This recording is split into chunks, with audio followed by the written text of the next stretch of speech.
Hey, this is Paul. Hope you're doing well.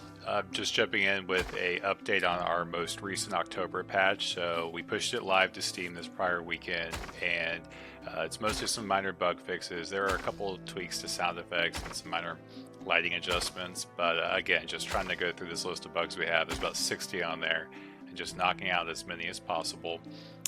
It's our hope that either this current week, which is the week of October 14th, or next week, we should have that big AI patch uploaded that I've been speaking about.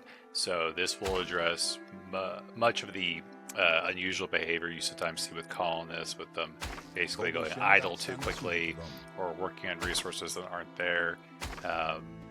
Combat is vastly improved, so it's pretty rare on the current servers with the lower player base to have a lot of engagements, but this will make it much more enjoyable for when you do have them, because the units aren't going to stack and kind of collapse in like one big ball of units. They're actually going to spread out and properly move into formation.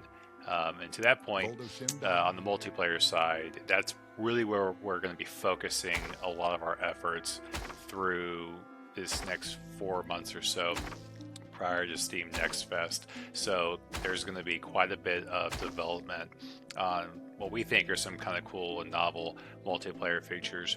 So on the diplomacy side, in this next 6 to 8 weeks, you're going to start seeing some mechanics come into play with having enemies that are like an enemy status or ally status or neutral status.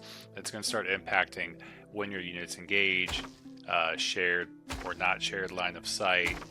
We've got some cool ideas with possible team-based spawn points. So you're going to have the ability to create units at either certain unique buildings or existing buildings in the same game have multiple players producing units out of them. So I think it'll bring in some interesting dynamics that we're kind of excited to test and play around with. And we'd love your ideas. If you've got ideas for multiplayer specific functionality you'd like to see in a game like this, please pass it along. We're trying to build something here that's a little bit different and really leans into that really high player count.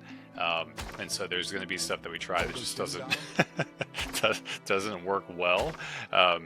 But we'd like to at least give it a go. So thanks and be well.